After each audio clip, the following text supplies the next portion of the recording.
Welcome to the Age Gracefully Show with Dr. Michael Grossman, the well-known anti-aging stem cell and regenerative medicine specialist, best-selling author, and founder of the OC Wellness Clinic in Irvine, California. Each week, he shares the latest information to help you look and feel your best so you age gracefully. And here's your host, Dr. Michael Grossman. Hi, it's Dr. Michael Grossman, anti-aging expert, and we're happy to talk to you about aging gracefully today. We have a special guest today, Dr. Nick Delgado.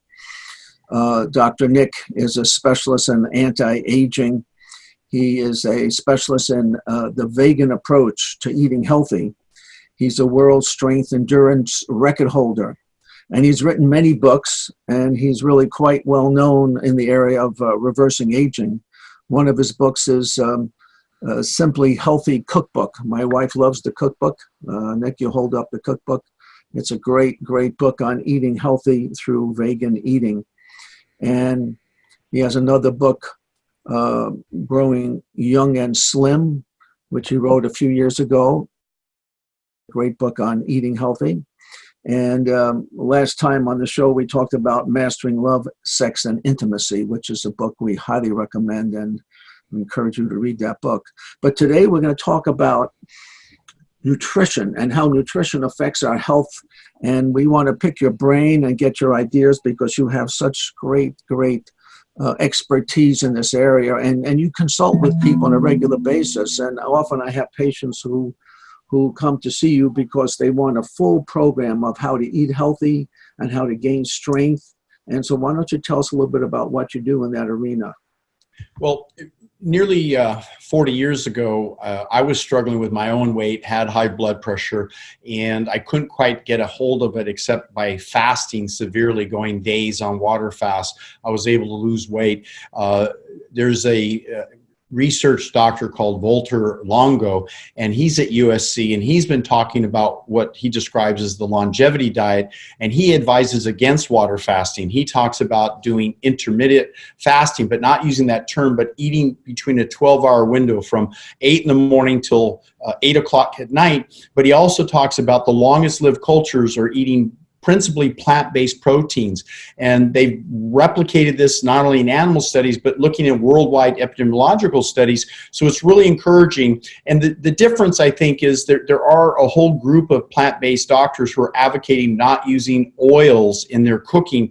Walter Longo includes the use of olive oil. I agree, leave the olive oil out, but include the whole nuts and seeds and avocados and olives, because as we get older, we don't want to be underweight. We need to sustain our caloric needs. And we also, if we're exercising, which we all should be, and I love to exercise, particularly in strength endurance competitions with dumbbell weights, and you love to dance, you have to have enough calories to do these acts of energy and performance. And it's really important, because if your caloric intake drops too low, our sex hormones drop, our sexual performance, our energy, our mental clarity suffers. If we go too long without eating, we get distracted. We just think about eating all the time. So we really have to understand that the meals have to sustain us with larger quantities. If you're going to go plant-based, as I have for 40 years, you're going to have larger serving portions of not just, maybe if you're trying to lose weight, start with the salads, the soups and things, and then eat the more dense foods, the whole grains, the beans, the yams, sweet potatoes and things, dependent on your body weight. So I think it's really important to get a sense for what is that regulation of blood sugar, triglycerides, that whole kind of mixture of energy, and then really recognize that the foods that you eat is really the most important thing, because the foods that we eat comes in contact with our entire circulation, our lymphatic system, our intestinal system. If we have leaky gut syndrome or not, it affects the outcome of our immune system. So the foods that we eat is really important. And I really strongly believe now there's a huge body of evidence and worldwide epidemiological studies showing that plant-based proteins are the great way to go. And just so long as you sustain the caloric need, the biggest problem we have as a culture is being overweight. And it's so hard to keep your weight under control on of a meat, dairy-based chicken, egg-type cheese diet and oils, because the foods are so calorically dense. I think we have epidemic obesity situations now, not only in our culture, but around the world, where fast food chains are bringing these foods to people. Not only are they highly processed, loaded with sugar and fat, they have too much protein. And I think that discussion has to be really brought up, because people think the more protein we eat, the better it is, when in reality, the studies show somewhere between 40 grams to 60 grams of protein will meet even the most elite athlete no more than 0.33 times your body weight. So 0.33 times, if you weighed, say, 200 pounds, that's about 66 grams of protein. Will meet even a 200-pound individual's protein needs. So now, in the field of medicine, the big new interest now is the keto diet. What's your thoughts about that? I'm really opposed to the keto diet. It'll cause temporary weight loss because people are taking in so much fat and protein. But fat and protein require a lot of water to digest. So initially, the person will get excited in the first few weeks because they're going to drop some water weight, because it metabolically takes more water to digest calorically dense foods that come from animal protein and animal fat. And then the other reason people lose weight in the first few weeks is because, think about it, meat and dairy product and cheese and eggs and oil have no fiber. So everything that's in the intestines, that's 10 pounds of weight you lose by evacuating what's in the intestines, because they're small rock-like stools. A big problem with the keto diet is constipation. Also bad breath, because they're starting to digest their own body proteins. It's not defaulting just because they're eating more fat. They're going to burn more fat. The body's going to search for glucose, because the red blood cells can only operate under the trickle of glucose that come from complex carbohydrates. Also, the brain prefers glucose as the desired source of energy versus fatty acids, although the body can convert over and burn and live off almost anything. But the reality is, if you want peak performance mentally, physically, emotionally, you really need to convert over to a high fiber, high plant protein based diet. Don't add the processed sugars and oils, and use and get your fats from whole nuts and seeds and avocados. I'm not opposed to nuts and seeds and avocados, because I think they bring fiber to the diet. Worldwide studies show that long-lived cultures do eat olives, nuts, and seeds and avocados. In the South Pacific, they're heavy people. They eat a lot of coconut, but they don't use coconut oil. Their skin is clear. They eat a lot of plant-based proteins. Genetically, they're very heavy, strong people, and so they need a caloric density that meets their needs. Their cholesterol is a little bit higher because of the saturated fat coming from coconut, but they don't have cardiovascular disease. When you autopsy, instead of a cholesterol of 160, they have a cholesterol of 180 versus a group in South Pacific that doesn't eat coconut. And we see that it's not harmful at all. But I think the problem is, because I have access to microscopy, I can look at people's blood. If they're adding oils to their diet, it's just too concentrated. And at the microscopic level, it thickens the blood, a condition called rouleau, and that suppresses oxygen in the brain and every cell of the body. I think that the research, as I read the research, people who have done the Atkins kind of diet, which is extreme keto diet, they don't live as long term. Short term, as you described, they do better. So I'm not a big fan of long term of doing the keto diet. I think that as you're describing it, I actually agree that you want to have much more of a plant-based diet to really create that longevity. Yeah, I think even Josh Axe, who wrote a keto book, admits that you should only do a keto program if you're going to do it for like 3 months or so, maybe 6 months maximum. In fact, if you're going to do a keto diet, go with whole food keto foods, meaning the nuts, seeds, avocados, olives, coconut. I'm fine with that because it's still plant-based. The protein ratio is fine. It has a little bit of carbohydrate in it. But then when you want to do it, what I looked at, the reason all these keto diets require fasting is because they're taking in so many calories from protein and fat that they have to go long periods, several days of fasting, even advocating water fasting and shorter windows of eating. And the studies show that those shorter windows of eating are not what the human body adapted to perform properly. Yes, we can live on fasting, we can survive from our own body fat, but it isn't really conducive to enjoyable sex life, to have enough energy. You want to kind of minimize your energy when you're on a low diet, a low fat, that is a low calorie diet. And Roy Wolford lived in one of those biospheres, And he came out after 2 years on very minimal calories with a group of people, and they looked so emaciated. It looked like war victims, out of the World War. And he ended up dying prematurely of ALS, Lou Gehrig's disease. There's susceptibility, I believe, as we age to not enough calories, particularly past the age of 65, to infectious diseases, a much higher incidence. So you've got to be careful if you're having some diet telling you got to fast because the foods basically are just so high in calories. But by default, plant protein foods have so much fiber. By definition, they're high in water, like watermelon and cucumbers and cauliflower. All these things have very little calories. So you get to eat a little bit more food, actually quite a bit more food, sustain your needs, and really kind of regulate your caloric needs without having to fast anything more than a 12-hour window from 8 in the morning till 8 o'clock at night. What's your thought about tofu and soy products?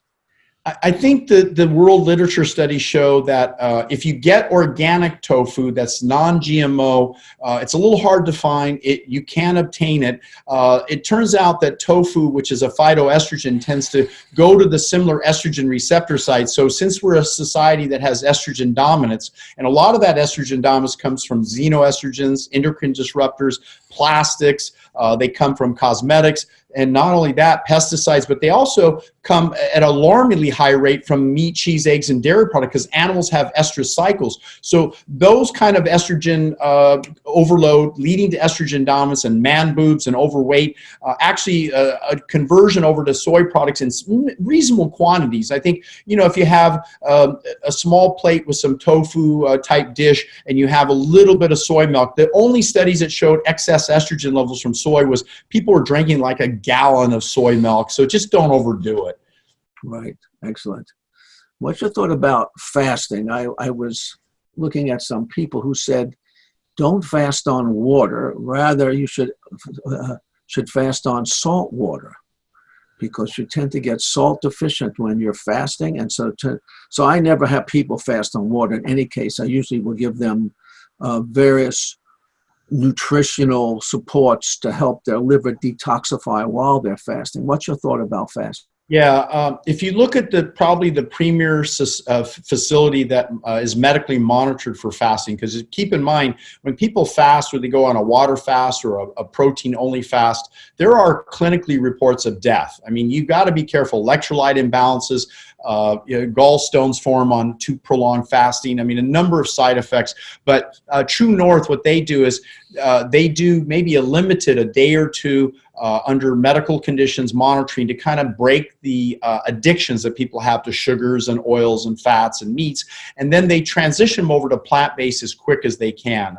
Plant-based foods, in lower caloric amounts, but they also keep them under kind of calm, relaxed conditions, not something you can go and run out and just practice fasting on your own out in the general public. So there are risks. I wouldn't recommend it. I don't advise water fasting, and I think maybe the salt makes sense because you need trace minerals, and certainly people could develop a serious electrolyte deficiency on a fast. And where does your body get calories from when you're fasting? After about 2 hours, you use up your cycling glucose, then the glycogen storages from the muscles. So then your body has only one choice to burn calories from, either your body fat storage or your glucose storages, your protein storages, because protein can be broken down into glucose more efficiently than fat can. And the only thing I've ever seen that could portray a accelerated fat burning potential is not necessarily getting into a state of ketosis by limiting carbohydrate intake. A famous bodybuilder named Lee Haney wrote the book Fit at Any Age, and when he's burning calories to get in shape for his bodybuilding competitions, he takes in 500 grams of complex carbohydrates a day, not 50, 500. And he says through a training effect like Fit or Fat by Covert Bailey, the famous book, over about an 8-month period through consistent training, the body learns to burn more fat and less glucose just by the fact that fat has more calories to sustain one, and it burns the body fat more efficiently. But only through exercise can you mimic a training effect where the body prefers to burn fat over glucose. Now, you're a world record holder in creating strength and endurance. What are your your recommendations for our listeners? Well, I think to train effectively and efficiently, you have to have a kind of a little bit different eating pattern. Now, most people are used to eating 2 or 3 meals a day, and that might be fine within a window of 8 in the morning eating, starting out at breakfast. Always have your breakfast all the way till 8 o'clock at night. But I think it's important to realize if you're a training athlete, a world-class athlete, where I broke not only the world record for curl and press dumbbells overhead, but the curl record, the Guinness World Record for curls at the age of 52, I did 1,038 curls in 1 hour. The world record was only 550 curls. I doubled the world record by a man half my age. I also broke the curl and press record that no man has ever exceeded, 50,500 pounds lifted overhead in 1 hour with 2,000 lifts. But I generated that energy by being really consistent with my sleep patterns, getting to bed early enough. And if I trained, I'd wake up in the middle of the night, go to the beach where it was cool, and I'd train under cool conditions. And I'd make sure I had a lot of fruit to eat leading up to my workouts, even next to me while I was working out. Even watermelon's great during training because it gives you enough water. You got to stay hydrated when you're training or dancing or any kind of physical activity, because that drop in body water levels, which can happen on a high protein diet, you can get way too dehydrated. So a plant-based protein diet is going to keep you easily more hydrated. It'll allow you to perform better, and you just got to get enough calories. So if you're feeling weak and you're doing what they call bonk, you bonk, you're running and you bonk, you just hit the wall where you can't seem to keep going, that's a sign your glucose level storage have dropped too low, and whatever trickle of fat's coming in, you're not able to burn enough to keep up with your caloric needs. So just have enough food substance with you. Even I carry food with me every day to the office, so if I can't get to a restaurant or back home to eat, I reached into my food case and I'm pulling out mixed vegetables from my recipe book, fruits and vegetables and beans and casseroles and crock pot recipes. I love eating. I enjoy eating, and I love staying lean. And it used to be I had to restrict my food intake to lose weight. Now I can eat ad lib based on what's called hari hashibu. Eat up to where you're 80% satisfied. Stop for a little while. Let the calories absorb. Especially if you start with soups and salads, because there's less calories, it'll satisfy you more, and then you can eat what you need, the leftover. Right. Talk to our listeners a little bit about the negative effect of certain kinds of foods and plastics and microwaves on the hormones that you get, and how to handle that and what to do, because I know you have a lot of products that interact with that. Yeah, there's some studies on what's called AGE, and it's an acronym that relates to overheating of food. And we used to think microwave was relatively safe, just so long as you didn't have a leaky microwave nearby. You need a microwave detector for any radiation escaping out. But I think the problem is overheating, and so wherever I can, I encourage safer, lower temperature cooking methods. I use a crock pot that keeps it very low, cooking beans and vegetables overnight, added with some spices. It tastes so good. I do eat raw food whenever possible, as much as possible. I juice. I go to the store and I buy cold pressed juices if I don't have time to make the juices, about 64 ounces of juices a day. And I add in Beet Vitality and Slim Blend, 2 powders that I formulated to give them the nitric oxide from the organic beets, to give them the fiber, and over 20 different whole organic fruits and vegetables, all organic, non-GMO. So for me, I think it's more a matter of encouraging people to recognize that to get optimum nutrition, we need to get enough vitamins and minerals and antioxidants, and that's where I also supplement. And we look under the microscope, we see if people are deficient in B12, folic acid, iron, vitamin D. These are the principal vitamins and minerals that people must have, particularly as we age and particularly if we're very athletic. So these are the go-tos. And of course, I like to encourage doctors to do spectra scans, and again, we do microscope evaluations to look for cellular deficiencies. But whatever you do, just make sure that you're getting the nutrient density. So that's kind of like I agree with Joel Furman. He talks about G-BOM, and G-BOM is greens, BOM for berries, O for onions, M for mushrooms, B for beans. So G-BOM is a good anti-cancer approach. I have a webinar coming up Tuesday, November 19th at 3 p.m. talking about the whole issue of what do we eat, how do we live to protect ourselves and build up the immune system to fight this ever-increasing horrible disease we call cancer. And certainly heart disease is prevalent, cardiovascular disease, and I think that's just because people have kind of accepted an animal-based diet instead of kind of learning about the benefits of cultures around the world that have followed a plant-based whole foods diet for most of every generation you look back. Very nice. Well, this has been great. There's so much information that you have given out, and I just love talking to you and getting your holistic perspective on eating healthy. And so people can interact with you. What is your website? NickDelgado.com, and that's where our live webinars and podcasts, and from there they can locate my other websites, NickDelgado.com.